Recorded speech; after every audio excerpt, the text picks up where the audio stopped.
The binoculars slipped from his numb fingers, clattering against the marble floor. He didn't even flinch. His gaze remained fixed on the scene below, a tiny drama of life and death playing out in the roaring chaos of the storm, a drama that made his billion-dollar empire feel like a pile of dust. A girl, no older than 20, was hanging halfway into a churning storm drain, her body straining against the torrent that threatened to suck her into the city's dark underbelly. And for what? For a scrap of life so small he could barely make it out, a mewling kitten clinging to the grate. "Don't do it, you little fool," Alistair Blackwood whispered to the reinforced glass of his penthouse window, his voice a ragged breath. "It's not worth it." But she wasn't listening. She never would. The wind howled a symphony of destruction, ripping at the city with a fury Alistair hadn't seen in his 42 years. From his sterile perch atop the Blackwood Tower, the world below was a toy set being brutalized by a petulant god. Cars were steel riverstones in the flash-flooding streets, their alarms screaming a useless chorus. But the girl, she was fighting back. He watched, mesmerized by the sheer, idiotic bravery of it. Her thin frame, clad in a soaked, oversized hoodie, was anchored only by one hand gripping the curb, knuckles white and straining. Her other arm was plunged deep into the brown, swirling water, reaching, stretching for the pathetic creature whose faint cries were swallowed by the gale. Alistair found himself holding his breath. His world was one of calculated risks, of leveraged assets and mitigated losses. He would never risk a paper cut for something that didn't guarantee 1,000% return. This girl was risking everything, her life, for a creature that would be lucky to see the end of the week. A stray. A nothing. A liability. The water surged, pulling her forward. Her grip on the curb slipped. A gasp escaped Alistair's lips, a sound of raw, involuntary panic he hadn't made since he was a child. He saw her face then, just for a second, as she turned to brace herself. It wasn't a face that would grace the covers of the magazines on his coffee table. It was pale, sharp with determination, and framed by strands of dark, plastered hair. But her eyes, even from this impossible distance, magnified through the powerful lenses just moments before, he had seen them. They burned with a fire that the storm couldn't extinguish. She readjusted her grip, jamming the worn sole of her sneaker against the concrete, and plunged her arm back into the maw. A wave of filthy water crashed over her, and for a terrifying moment she disappeared beneath it. Alistair's heart hammered against his ribs, a frantic foreign drumbeat in the silent tomb of his apartment. He was a spectator to an execution. Then she emerged, sputtering, but her arm was rising, victorious. In her hand, she clutched a tiny, sodden ball of fur. She had it. The fool. The magnificent, insane fool. She had it. She scrambled backwards, crab-walking away from the drain's hungry mouth, shielding the kitten against her chest. She collapsed onto the relative safety of the sidewalk, her body trembling with cold and exertion. Alistair finally remembered to breathe. The air felt thick, heavy, like it had been stolen and returned. He watched as she pushed herself to her feet, swaying slightly. She cuddled the kitten, whispering to it, her words lost to the wind, but her actions screaming a language of pure, unadulterated compassion that Alistair had long forgotten. Then she zipped the tiny creature into her hoodie, a makeshift incubator against her own fading warmth, and staggered off down the street, disappearing into the gray, weeping curtain of the storm. The penthouse was silent again, save for the muffled roar from outside. Alistair stood frozen, the ghost of her image seared onto his retinas. The binoculars lay forgotten at his feet. His world, so meticulously constructed, so insulated and controlled, had just been shattered by the sight of a poor girl, a stray cat, and a puddle of dirty water. He felt a strange, unsettling emotion bubble up inside him. It was a cocktail of awe, confusion, and something that felt dangerously like shame. Who was she? Why did she do it? Why did it matter so much to him? A man who had everything and valued nothing. He walked over to the wet bar, his movements stiff. He poured a glass of scotch, the amber liquid a familiar comfort. But as he raised it to his lips, his hand trembled. He looked out at the storm again, at the now empty street corner. The world was the same, but he was not.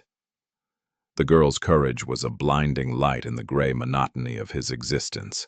It was reckless and illogical, but it was real.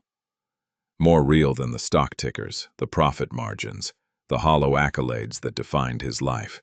He downed the scotch in one gulp, the burn in his throat a weak imitation of the fire he'd seen in her eyes. He had to know. He had to find her. It wasn't a choice.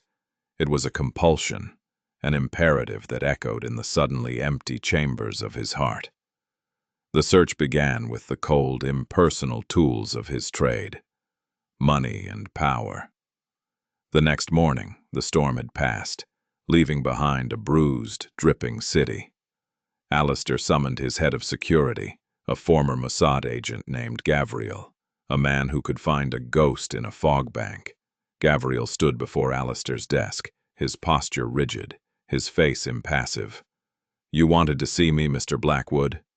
I need you to find someone," Alistair said, his voice flat, betraying none of the strange urgency he felt. He described the girl, the location, the time. He left out the part about the kitten. It felt too personal, too absurd to articulate in this sterile, corporate environment. Gavriel listened, his eyes unblinking. "Do you have a name? A photograph?" "No. Just a face I saw for a moment through binoculars from 200 yards away in the middle of a hurricane." Gavriel's expression didn't flicker. "Physical description." Alistair described her as best he could. Thin, maybe 5'5", dark hair, pale skin, worn-out sneakers, a dark hoodie. It was pathetic. He was asking the world's most efficient human hunter to find a needle in a continent-sized haystack, and the needle was a ghost. "What did she do?" Gavriel asked, his tone suggesting he was expecting a tale of corporate espionage or some other high-stakes crime. Alistair hesitated. "She performed an act of profound stupidity." Gavriel waited. "She saved a cat." The silence that followed was heavy. Alistair could feel Gavriel's professional assessment, the silent calculation. He was probably deciding his boss had finally cracked under the pressure of his own wealth. "A cat," Gavriel repeated, a statement, not a question. "From a storm drain," Alistair confirmed, daring him to react. "I see. And what is your interest in this individual?" "I want to know who she is. I want to know everything about her, where she lives, what she does, why she would do something so irrational." The word felt wrong as soon as he said it. What she did wasn't irrational. It was just operating on a logic entirely alien to his own. Gavriel nodded slowly. "It will be difficult, but not impossible. We have access to every traffic and security camera in a 10-block radius.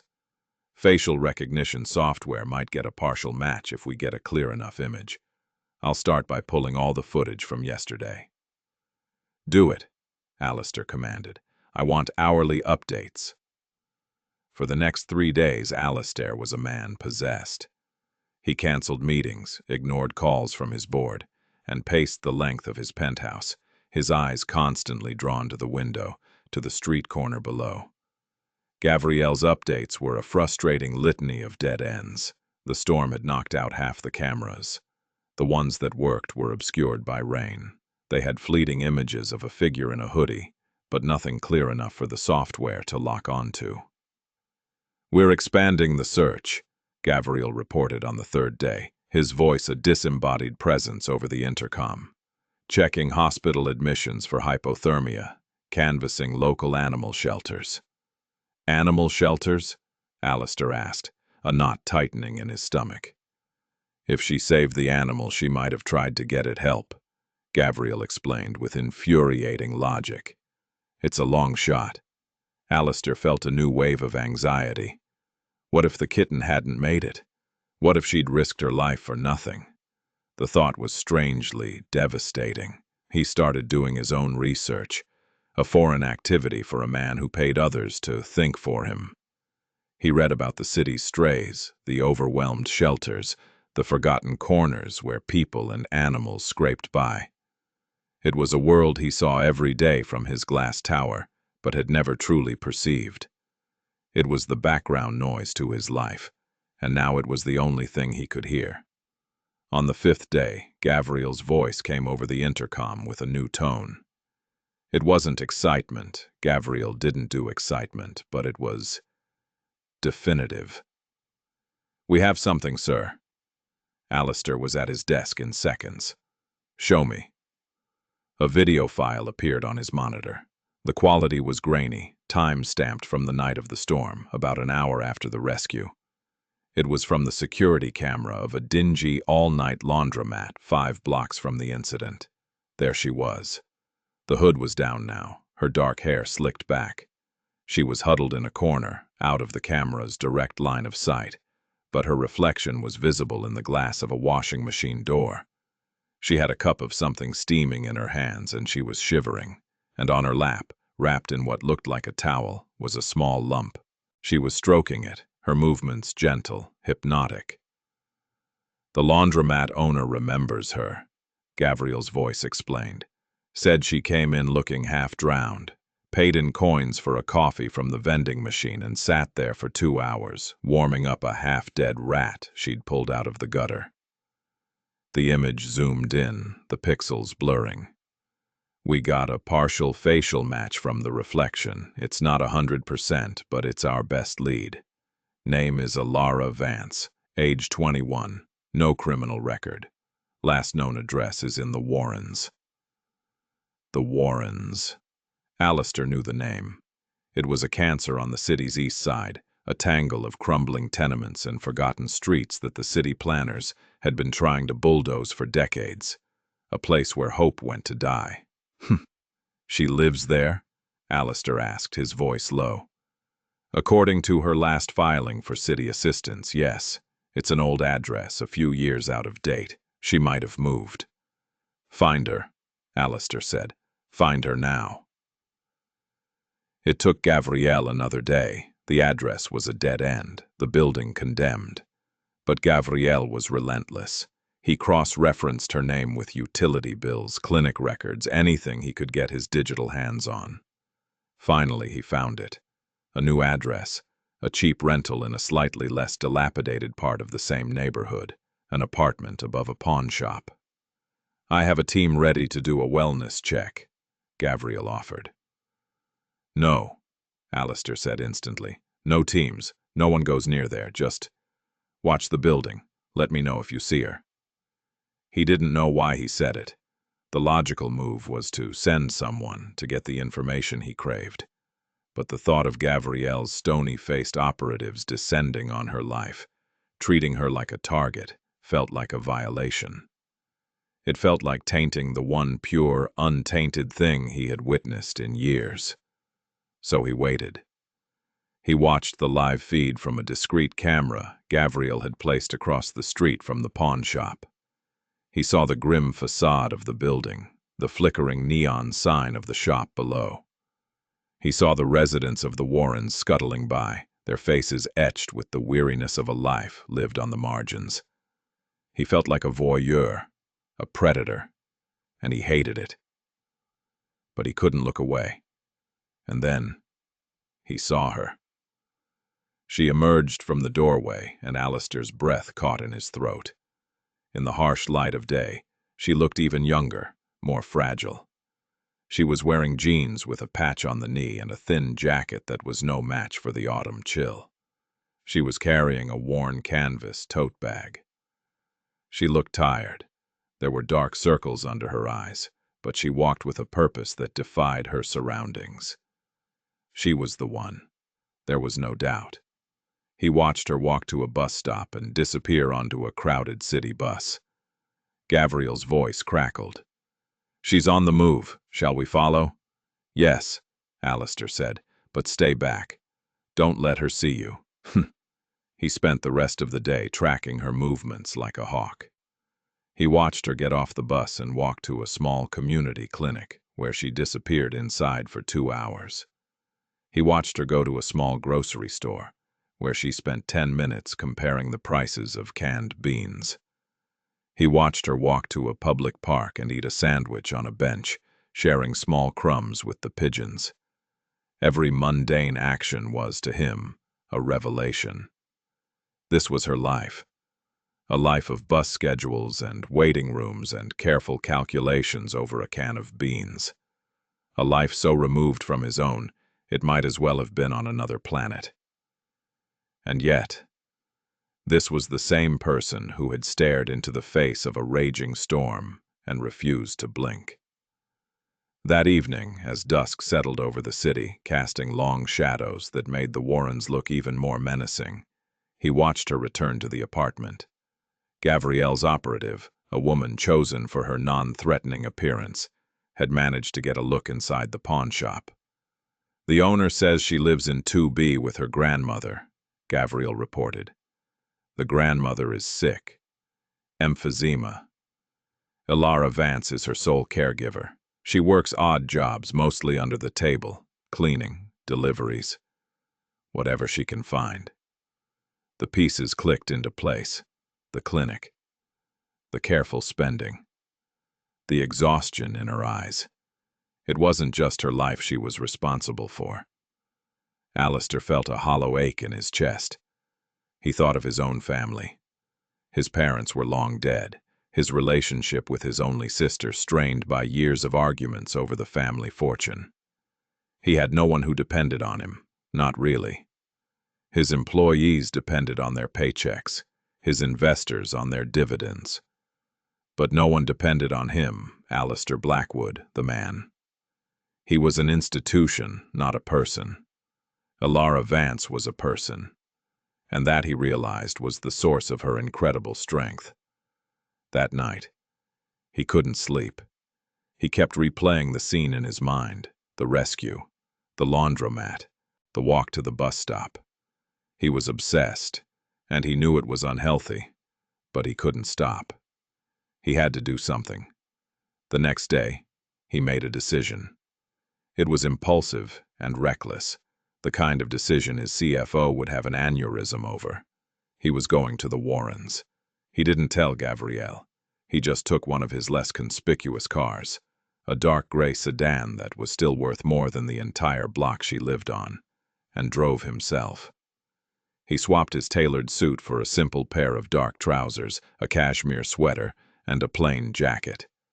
He probably still looked ridiculously out of place, a wolf in sheep's clothing, but it was the best he could do. Parking a few streets away, he walked toward her building. The air here was different. It smelled of damp concrete, exhaust fumes, and 100 different kinds of cooking mingling together. The sounds were different, too. The distant wail of sirens, the murmur of languages he didn't recognize, the laughter of children playing in a graffiti-covered alley. It was vibrantly, chaotically alive. He felt a prickle of fear, an unfamiliar sensation. This was not his world. He was an intruder here. He stood across the street from the pawn shop, feeling more exposed than he had ever felt in a boardroom full of corporate raiders. He saw the window of her apartment, a faint yellow light glowing behind a faded curtain. What was he doing? What was he going to say? "Excuse me, I'm the billionaire who was spying on you from his penthouse. I was impressed by your disregard for your own safety, and would like to reward you." He felt like an idiot. He was about to turn and leave when the door to the building opened. It was her. She was holding a small cardboard box. She walked to the curb and gently placed it on the ground. Then she sat down on the steps, Her posture slumped with a weariness that seemed to bone deep. She put her head in her hands. Alistair's feet moved before his brain could object. He crossed the street, his heart pounding a nervous rhythm. He had no plan, no script. He stopped a few feet away from her. "Excuse me," he said. His voice sounded loud, foreign in the quiet street. She looked up, startled. Her eyes, the same eyes he had seen in the storm, widened. They were a deep, startling shade of green, flecked with gold. They were also red-rimmed and full of a profound sadness. "Can I help you?" she asked, her voice wary. She instinctively drew herself in, making herself smaller, a common defense mechanism in a place like this. I'm not sure," he stammered, feeling like a teenager on his first date. "Are you all right?" It was a stupid question. She was clearly not all right. She gave a short, bitter laugh. "Just another Tuesday. What do you want? If you're looking for the pawn shop, it's closed." "No, I saw the box." He gestured toward the curb. She followed his gaze, and a fresh wave of grief washed over her face. "He didn't make it," she said, her voice cracking. "The vet said he had a lung infection from all the water. He was too little. His body just gave out this morning." Alistair's blood ran cold. The kitten, the creature she had risked everything for. It was dead. All that courage, all that risk, had ended in a small cardboard coffin on a dirty curb. He felt a surge of rage at the unfairness of it all. "I'm sorry," he said, and the words were not a polite platitude. He meant them. He was deeply, truly sorry.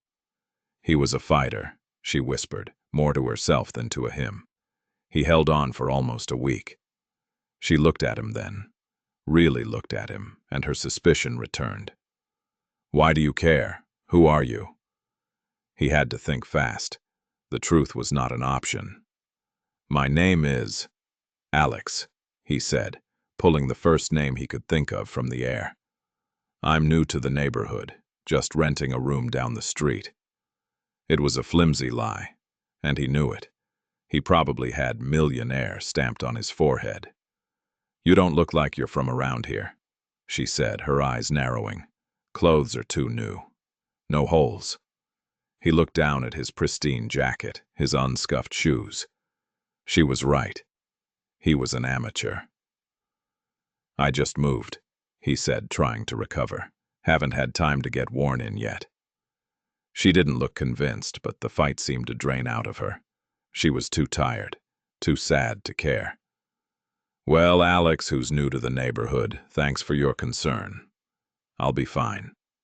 She made no move to get up. The silence stretched between them, punctuated by the city's hum. Alistair knew he should leave. He had his answer. He had found her, and in doing so had found only tragedy. But he couldn't go. He couldn't leave her alone on these steps with her grief. "Is there anything I can do?" he asked softly. "Like what? You got a time machine?" She shot back, the sarcasm a thin shield. "No," he said. "But maybe I could buy you a coffee. There's a diner a few blocks over. It looks warm." She stared at him, her green eyes searching his face for a motive. He knew what she was seeing. A man who didn't belong, offering a small, suspicious kindness. In her world, nothing was free. Everything had a price. "Why?" she asked, the single word heavy with a lifetime of distrust. "Because," he said, searching for an honest answer that wasn't the whole insane truth. "Because you look like you could use one, and frankly, so could I." Maybe it was the simplicity of it, or the exhaustion that was too powerful to fight, but something in her posture softened. She sighed, a long, shuddering breath. "Fine," she said, "but I'm paying for my own." "Deal," he said, a feeling of relief so profound it almost made him dizzy. They walked to the diner in silence. Alistair was acutely aware of the space between them, of the chasm that separated their two worlds. The diner was a relic from another era, with cracked vinyl booths and a jukebox that had gone silent decades ago. The air was thick with the smell of grease and burnt coffee. It was perfect. They slid into a booth, the vinyl cool against his skin. A waitress with a tired face and a pencil behind her ear slapped down 2 mugs and filled them with dark, sludgy coffee. "Thanks, Gloria," Alara said, her voice quiet. The waitress grunted in response. Alara wrapped her hands around the warm mug, as if trying to absorb its heat into her bones. "You know her?" Alistair asked. "Gloria? Yeah, my grandmother used to work here, back before she got sick." "I'm sorry about your grandmother," he said. "The man at the pawn shop mentioned she was unwell." Her head snapped up, her eyes sharp again. "You talked to Sal?"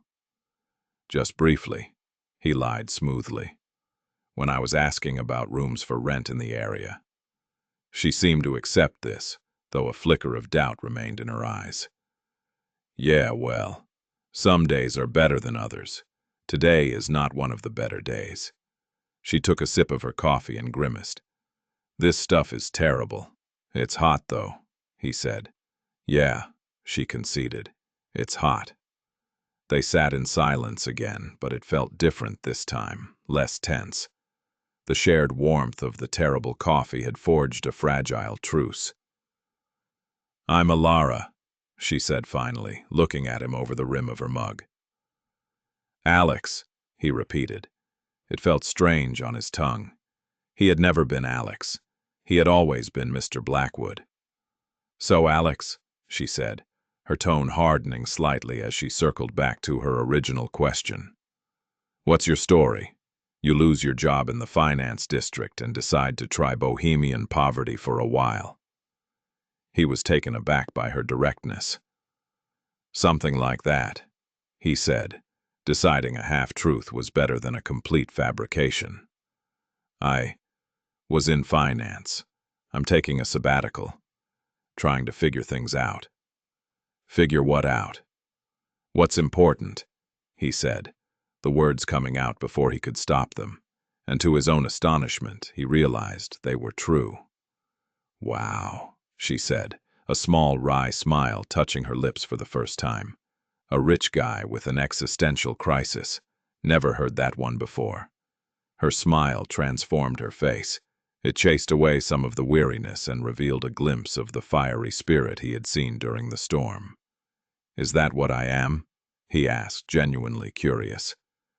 "You're sitting in a $10 sweater that probably costs $300, drinking coffee that costs $1.50, and telling a girl from the Warrens that you're trying to find out what's important," she said, raising an eyebrow.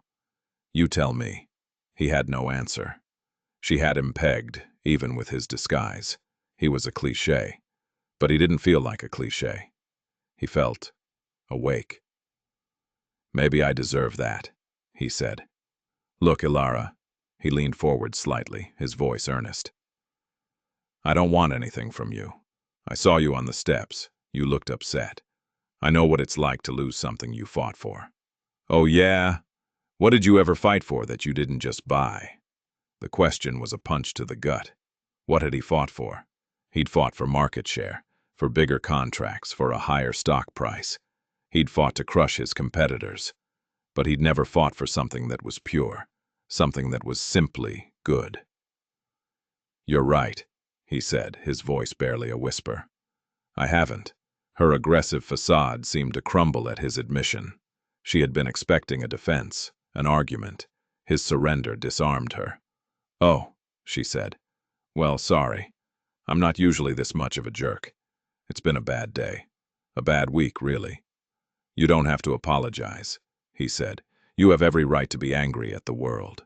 "It's not the world I'm angry at," she said, staring into her coffee cup. "It's just the futility of it all. You try so hard to do one small, good thing, to save one little life, and the universe just says nope and snuffs it out. It makes you feel stupid for trying." He understood perfectly. It was the cold logic of his own world. Don't invest in a failing asset. Cut your losses. She had invested her heart in a failing asset, and now she was paying the price.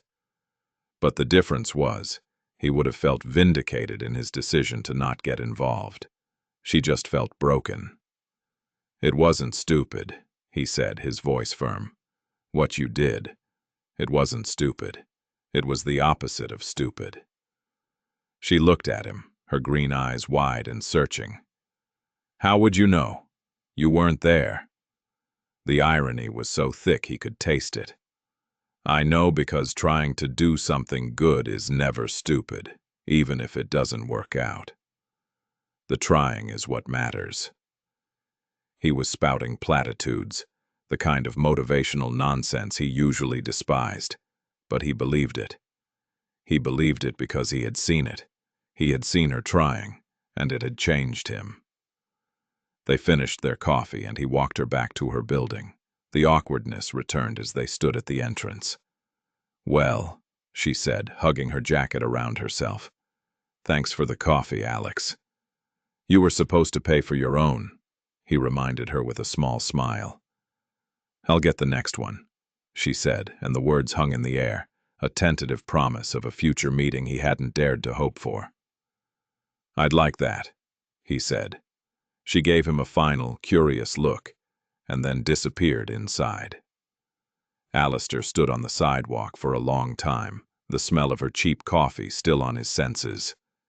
He had just had the most real human interaction he'd had in a decade, and it was all based on a lie. He was Alex, the out-of-work finance guy, and he had a second date. He drove back to his penthouse in a daze. The marble floors and floor-to-ceiling windows felt cold and alien. He felt like he was visiting a museum of his own life. He called Gabrielle. "Cancel all surveillance on Ilara Vance," he said, "effective immediately." "Sir?" Gabrielle's voice was laced with confusion. "Are you sure?" "I'm sure," Alistair said. "Erase all the files. The video, the address, everything. As far as we're concerned, she doesn't exist." "Understood, sir." He was cutting the cord. If he was going to do this, he was going to do it himself. No safety net, no infinite resources. Just Alex. The next few days were a strange new education for Alistair Blackwood. He spent them as Alex. He bought clothes from a second-hand store, clothes with actual wear and tear. He learned the bus routes, the rhythm of the city from the ground level. He ate at greasy spoons and learned that the best food was often the cheapest. He was a tourist in the land of the working poor. He kept his distance from Ilara's building, not wanting to seem like a stalker. He was waiting for a natural opportunity, a chance to run into her that didn't feel manufactured. It came 4 days later. He was in the same park, where he had seen her eat her sandwich. He was reading a paperback, something he hadn't done in years, when he saw her walking along a path. She was pushing a wheelchair. In it sat a frail, elderly woman, an oxygen tube clipped to her nose. Her grandmother. Alistair's heart gave a lurch. He watched as Ilara carefully navigated the cracked pavement, pointing out a flock of pigeons to the old woman, her voice bright and cheerful. The grandmother smiled, a weak but loving expression on her wrinkled face. This was Ilara's life. Not just fighting storms, but the quiet, daily grinding battle of caregiving. He waited until they were settled on a bench near the duck pond before he approached. "Ilara," he said, trying to sound surprised. She looked up and her face broke into a genuine smile. It hit him with the force of a physical blow. "Alex, hey, what are you doing here?" "Just getting some air," he said, gesturing vaguely with his book. "This is my grandmother, Rosa," Ilara said. "Nana, this is Alex. He's new to the neighborhood." Rosa looked him up and down with sharp, intelligent eyes that belied her physical frailty. "You're a handsome boy," she said, her voice raspy. "Too clean, though. You don't work with your hands." Alistair felt his ears burn. "I'm between jobs at the moment," he said. "Ah," Rosa nodded sagely. "That's a fancy way of saying you're broke." Ilara shot her grandmother a mortified look. "Nana, be nice." "I am being nice," Rosa insisted. "It's good for a man to be broke once in a while. Teaches him what a dollar is worth." Alistair found himself laughing. "I think you might be right, Rosa." He spent the next hour with them. He listened to Rosa's stories of the city as it used to be, of the dance halls and the trolley cars. He watched the easy, affectionate way Ilara cared for her, adjusting her blanket, making sure she was comfortable. There was no resentment, no sense of burden, only love. He saw the way Ilara's eyes lit up when she talked about her dream of becoming a veterinary technician, a dream that was on hold indefinitely because of their situation. "It takes money," she said with a shrug, "and time. I don't have much of either." Alistair, a man who could buy a whole chain of veterinary clinics with the loose change in his accounts, just nodded sympathetically. "You'd be good at it," he said. "I can tell." As they were leaving, Ilara turned to him. "You know you owe me a coffee." "I do," he said, his heart skipping a beat. "How about tomorrow?" "Tomorrow's good," she said. "Meet me at the diner, noon." Their coffee dates became a regular thing. He learned more about her life. The daily struggle to pay rent and buy Rosa's medication, the constant worry that gnawed at her. She worked a series of dead-end cash-in-hand jobs, cleaning offices at night, delivering groceries on a rickety bicycle, mending clothes for a tailor. She pieced together a meager existence with a resilience that astounded him. In turn, she learned more about Alex. He told her sanitized stories of his past life. He spoke of the emptiness of his corporate job, the feeling of being a cog in a machine.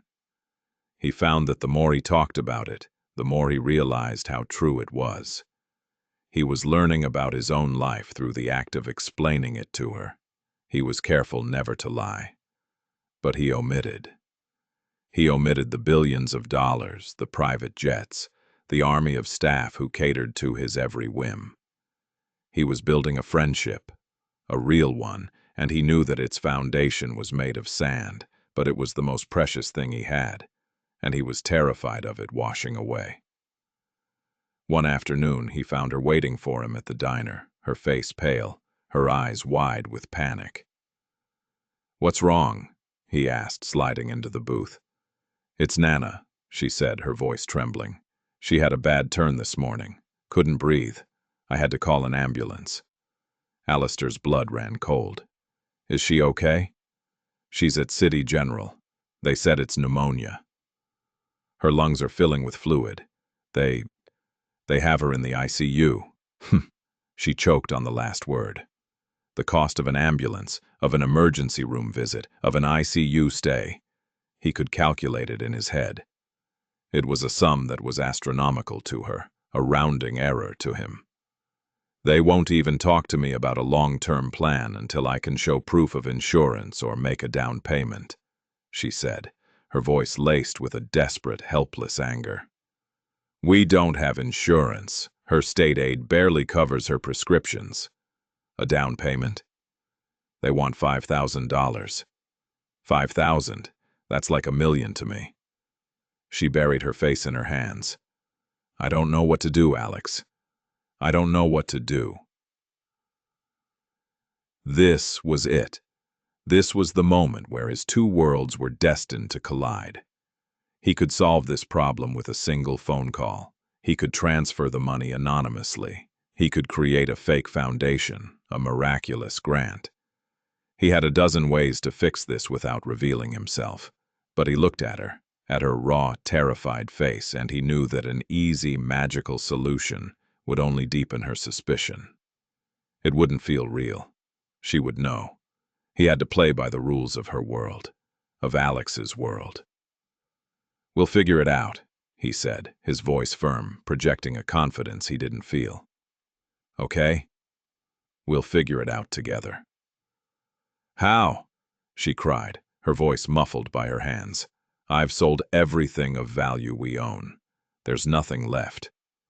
There's always something, he said, his mind racing. He was Alistair Blackwood. He was a master of finding leverage, of creating opportunities from nothing. He just had to do it without his usual tools. Let me think. He spent the rest of the day with her at the hospital, a grim antiseptic place that smelled of bleach and fear. He sat with her in the waiting room, bought her coffee from a machine that was even worse than the diners, and just was there. He listened as she talked about her grandmother, about their life together, about how Rosa had raised her after her parents had died in a car crash when she was a child. He saw the fierce, protective love she had for the only family she had left. He saw her terror at the thought of losing her. That evening, back at her apartment, the reality of her situation hit him like a physical blow. The place was tiny, meticulously clean but threadbare. The furniture was old and worn. There was a small bookshelf filled with second-hand paperbacks. On a side table were dozens of orange prescription bottles. He saw the eviction notice tucked under a magnet on the refrigerator. She was 2 months behind on rent. She wasn't just on the edge. She was already falling. As she made them tea, her hands still shaking, he saw his opening. On the kitchen table was a stack of her sketches. He'd seen them before. She was a talented artist, drawing beautiful, intricate pictures of animals. They were her small escape. "Ilara," he said, picking one up. It was a stunningly detailed charcoal drawing of a fox. "These are incredible." "I just doodle," she said with a dismissive wave. "No," he said, his voice serious. "These are professional quality. Have you ever tried to sell them?" She laughed, a humorless, exhausted sound. "Who would buy them? Rich people with empty walls, maybe. I don't exactly run in those circles." "Maybe you should," he said, an idea sparking in his mind. It was a crazy, long-shot idea, but it was better than nothing. "There's a weekend art market down by the waterfront. People sell their work there. Tourists, locals. You could make some money." "With these?" she asked, looking at her drawings as if seeing them for the first time. "I'd need frames, a booth. That all costs money." "I can help with that," he said quickly. "I have some savings. Not much, but enough for some basic supplies. Consider it a loan, an investment. I'm investing in you." She stared at him, her eyes full of 100 conflicting emotions. "Why are you doing this, Alex?" "I told you," he said, looking her straight in the eye. "We're in this together, and because I believe in you." The next 3 days were a frantic blur. Alistair, the man who outsourced every menial task in his life, found himself learning how to build cheap picture frames from scrap wood. He haggled with a vendor at a flea market for a discount on mat board. He helped Ilara choose her best drawings, his eye for quality honed by years of collecting priceless art, now focused on charcoal sketches of squirrels and sparrows. They worked side by side in her small apartment, a team. For Alistair, it was the most meaningful work he had ever done. He was using his hands, his mind, his wits, all in the service of one person. He felt more alive than he had in years. Ilara, buoyed by the action, by the sliver of hope, threw herself into the project. The frantic energy was a balm for her anxiety. She drew new pictures with a feverish intensity, channeling her fear for her grandmother into the strokes of her pencil. They visited Rosa in the hospital every day. She was stable but weak. The doctors spoke in cautious tones about her chances. The $5,000 bill loomed over them, a ticking clock. The morning of the market, they loaded up a borrowed handcart with 24 framed drawings. The air was crisp and cold. Alistair felt a nervous energy he hadn't felt since his first hostile takeover bid. The stakes felt infinitely higher. The market was a bustling, colorful chaos of artists, craftsmen, and tourists. They found their small, designated spot and set up their display. Her drawings looked small. out of place among the bold, splashy canvases of the other artists. "This is a mistake," Ilara whispered, her confidence evaporating. "No one is going to buy these." "They will," Alistair insisted, arranging a drawing of a sleeping cat to its best advantage. "They just need to see them." The first few hours were brutal. People walked by giving their booth a cursory glance before moving on. A few people offered polite compliments, but no one bought anything. Ilara's face grew tighter, more discouraged with every person that passed. Alistair felt a rising tide of panic. His brilliant plan was a failure. He had given her false hope. Then, an elderly couple stopped. The woman picked up the drawing of the fox. "Oh, Harold, look at this," she said. "The eyes. It's like he's looking right at me." Ilara explained her technique, her voice shy at first, then growing in confidence as she talked about her passion. The couple listened, enchanted. They bought the drawing. $20. It felt like $1 million. That first sale broke the dam. A young woman bought a drawing of 2 otters holding hands. A father bought a picture of a German shepherd for his son. The sales were small, $10, $20, $30 at a time, but they were adding up. Alistair acted as the salesman, a role he was born for. He engaged customers, told them the story behind the artist, and negotiated prices with a friendly charm he didn't know he possessed. By late afternoon, they had sold almost half of the drawings. Ilara counted the money in their cash box, her hands trembling. "Alex, it's over $400. It was a pittance, a drop in the ocean of what they needed, but it was a start. It was hope, earned with their own hands. As the sun began to set, a man in an expensive-looking suit approached their booth. He moved with an air of authority and wealth that made Alistair's internal alarms go off.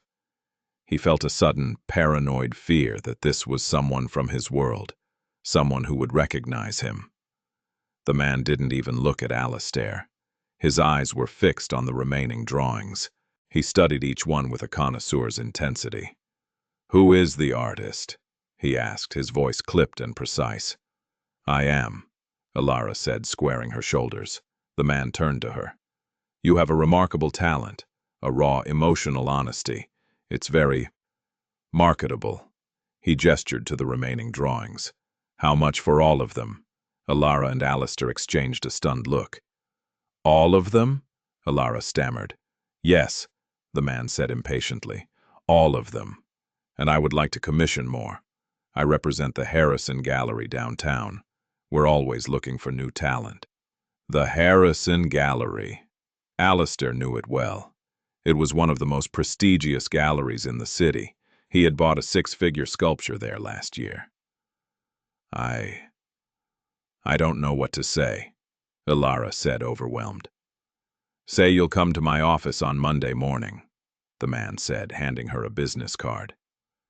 "As for these, will $2,000 suffice?" Ilara gasped. $2,000. It was a lifeline. It was a miracle. "Yes," she breathed. "Yes, of course." The man paid in cash, crisp $100 bills. His assistants appeared as if from nowhere and carefully packed up the artwork. He gave Ilara a curt nod and was gone. Ilara stood there, holding the stack of cash, her eyes shining with tears. "Alex," she whispered, "did that just happen?" "It just happened," he said, a grin spreading across his face. He felt a dizzying sense of pride, of joy. He hadn't just thrown money at her problem. He had helped her solve it herself.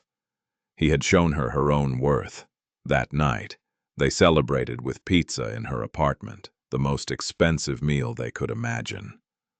The $2,000 added to what they'd already made wasn't enough to cover the whole hospital bill, but it was enough for the down payment. It was enough to keep the wolves at bay. Ilara was like a different person. The weight of the world had been lifted from her shoulders. She laughed, she told jokes, she dreamed out loud about the future, a future where she could be an artist, a future where her grandmother was healthy, a future where they weren't constantly on the verge of disaster. Alistair watched her, his heart swelling with an emotion he couldn't name. It was more than admiration, more than friendship. He was falling in love with her. He was falling in love with her strength, her compassion, her indomitable spirit. He was falling in love with Alara Vance, the girl from the Warrens. And he was Alex, the penniless finance guy. The lie felt heavier than ever. The next day she went to the hospital and paid the deposit. The relief on her face when she came back was the most beautiful thing he had ever seen. She had an appointment at the gallery the next morning, and she was a bundle of nerves. "What do I wear?" she asked, looking at her meager wardrobe in despair. "Wear what you're wearing," he said, touching her arm. "Wear your talent. That's all that matters." He wanted to go with her, to hold her hand, but he knew he couldn't. The gallery owner, a man named Julian Croft, would almost certainly recognize him. The risk was too great. He walked her to the bus stop, his stomach in knots. "You're going to be amazing," he told her. "Just be yourself." "I don't think they want me," she said, her voice small. "They want my drawings." "They want both," he said firmly. "Now go." He watched the bus pull away, a sense of dread settling over him. He felt like he had just pushed a baby bird out of the nest. He went back to her apartment to wait. The silence was deafening. He tidied up the kitchen, reread one of her paperbacks, paced the worn linoleum floor. Every minute felt like an hour. Finally, after what felt like an eternity, he heard her key in the lock. The door opened. She stood there, her face ashen. "What happened?" he asked, rushing to her side. "How did it go?" She didn't answer. She walked past him and sank onto the sofa, her body rigid. She was holding a piece of paper in her hand, clutching it so tightly her knuckles were white. "Alara, talk to me," he pleaded. She finally looked at him. Her eyes were full of a cold, bottomless fury he had never seen before. "He told me," she said, her voice dangerously quiet. "Mr. Croft. He told me all about my mysterious benefactor." Alistair's world tilted on its axis. "What are you talking about?" "Don't play dumb with me," she spat, her voice rising. "He told me about the very generous anonymous donor who called him last week. The donor who suggested he check out the art market this weekend. The donor who sent him my name and a portfolio of my work. The donor who prepaid for all my art and arranged for a gallery contract as a signing bonus." She was on her feet now, her eyes blazing.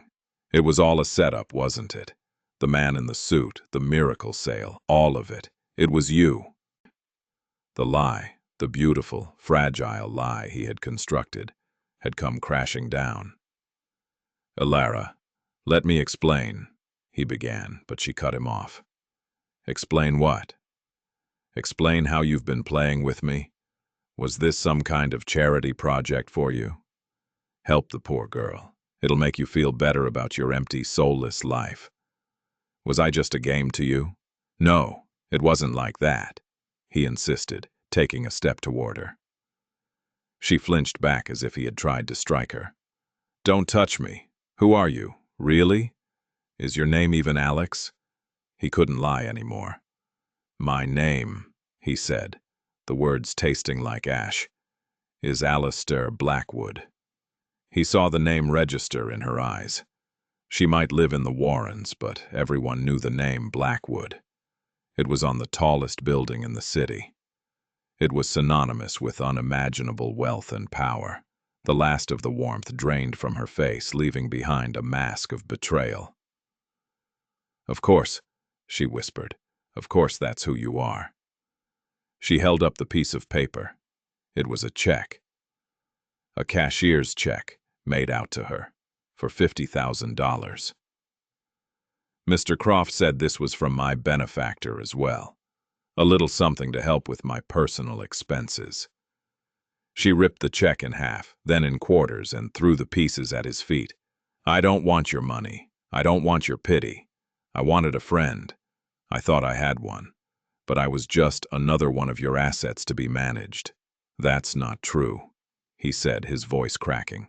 Everything we did, everything we shared, that was real. Was it? She sneered. Was it real when you were lying to me about your name? Was it real when you were pretending to be poor while you have more money than God? Nothing was real. You were slumming it, Alistair, and I was your tour guide. I was trying to help, he yelled, his frustration boiling over. Your grandmother was sick. You were about to be evicted. What was I supposed to do? Walk up to you and write a check?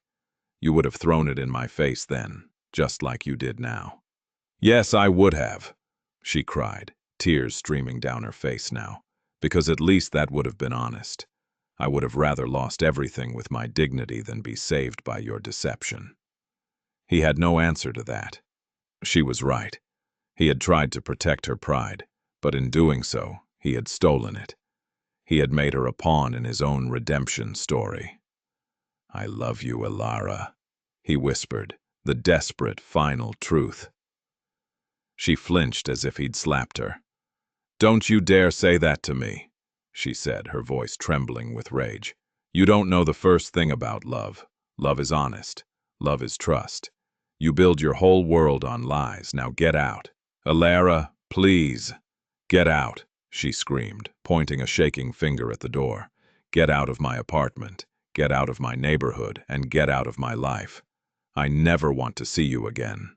He stood there for a moment, his heart shattered into a million pieces. He had found the one thing in the world that felt real, and he had destroyed it. He turned and walked out the door, the sound of her sobbing following him down the stairs. The city he returned to was the one he had left behind, but it looked different now. The gleaming towers looked like monuments to loneliness.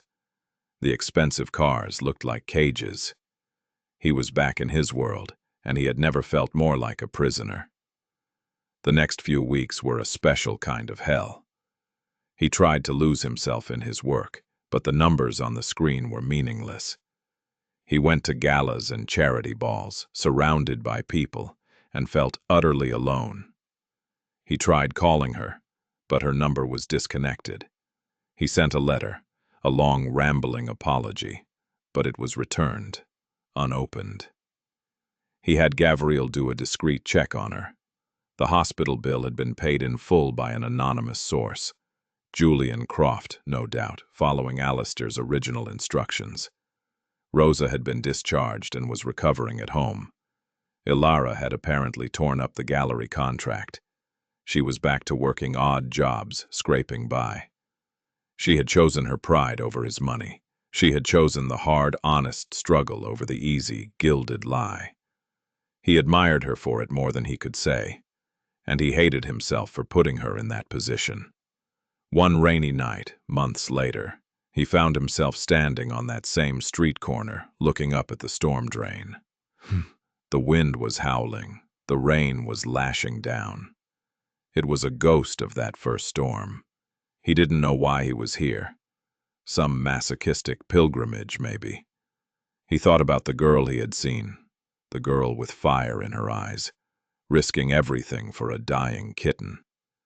He thought about the woman he had gotten to know, the woman who fought every day for the grandmother she loved. He had tried to be her hero, but he had only ended up being the villain. He had to fix it, not with money, not with lies, with the truth. He walked to her building, his heart pounding with a familiar, terrifying rhythm. He climbed the stairs and knocked on the door of apartment 2B. It opened a crack. She stood there, looking at him. She was thinner, the circles under her eyes were darker, but the fire was still there. It was banked, but it was there. "What do you want?" she asked, her voice cold and flat. 5 minutes, he said. "That's all I'm asking for. Just 5 minutes to tell you the truth. And then, if you still want me to go, I'll walk away, and I will never bother you again." She stared at him for a long moment, her green eyes searching his. He didn't try to hide anything. He let her see the regret, the pain, the desperate sincerity. Finally, with a weary sigh, she opened the door. Her apartment was the same, but different. It felt emptier. The walls where her drawings had hung were bare. He didn't sit down. He stood in the middle of the room, feeling like a criminal awaiting his sentence. "You were right," he began, his voice quiet. "Everything you said. You were right. I was a coward. I lied to you, and there's no excuse for it. I was so afraid of you seeing me as just a rich man with a checkbook that I became something much worse. I became a liar who disrespected your strength." He took a deep breath. "The truth is, I didn't start looking for you because I wanted a charity project. I started looking for you because I saw you do something that I didn't think was possible. In a world that had taught me that everything has a price, you did something that was priceless. You risked your life for a creature that couldn't give you anything in return. You showed me what true value is. It's not in a stock portfolio. It's in courage. It's in compassion." He looked at her, his heart in his eyes. "I didn't fall in love with the poor girl I was helping. I fell in love with the strongest person I have ever met.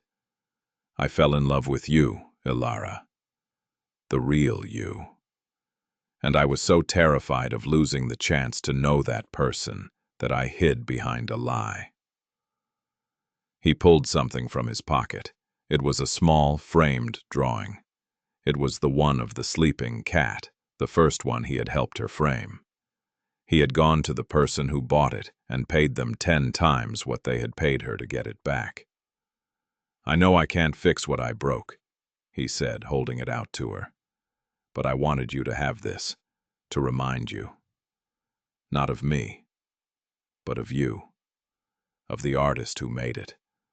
Of the person who is strong enough to make her own way in the world, without any help from anyone." She looked at the drawing, then back at him. A single tear traced a path down her cheek.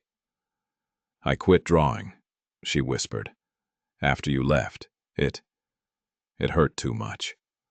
"I know," he said softly. "And I am so sorry for that. I am sorry I tainted the one thing that was yours." He placed the drawing on the small table. "My 5 minutes are up. I'll go now." He turned to leave, his heart a leaden weight in his chest. He had said his piece. He had told the truth. It was all he could do. "Alistair," she said, her voice small. He stopped, his hand on the doorknob, but he didn't turn around. "The kitten," she said. "You never told me. How did you know about the kitten?" He finally turned to face her. "I saw you," he said. "That night, during the storm. I was watching from my apartment, from the top of the Blackwood Tower. I saw everything." Her eyes widened in disbelief. "You saw?" "I saw you risk your life for something you believed in," he said, "and I realized I had never risked anything for something I believed in. You changed me, Ilara, before I ever even met you." The silence in the room was absolute. She just stared at him, processing it all. The binoculars, the man in the tower, the search. It wasn't a game. It was a pilgrimage. "Why didn't you just tell me that from the beginning?" she asked, her voice full of a genuine, heartbreaking curiosity.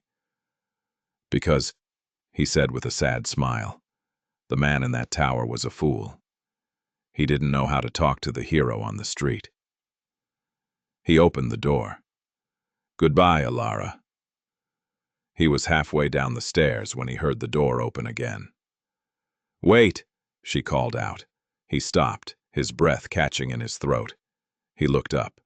She was standing at the top of the stairs, her face a mess of tears and confusion and something else.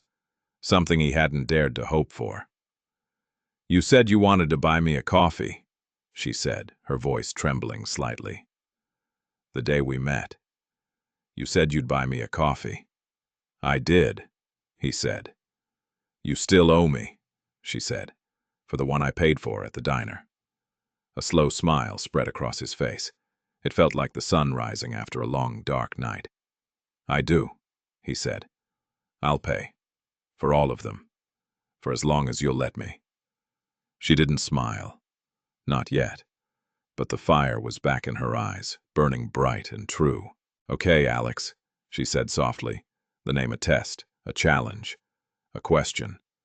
He met her gaze, his heart open, his world rebuilt on a new foundation. A foundation of truth. "My friends," he said, his voice thick with emotion, "call me Alistair." It wasn't an ending. It was a beginning. A difficult, complicated, and uncertain beginning. But for the first time in his life, Alistair Blackwood was investing in something that was truly priceless.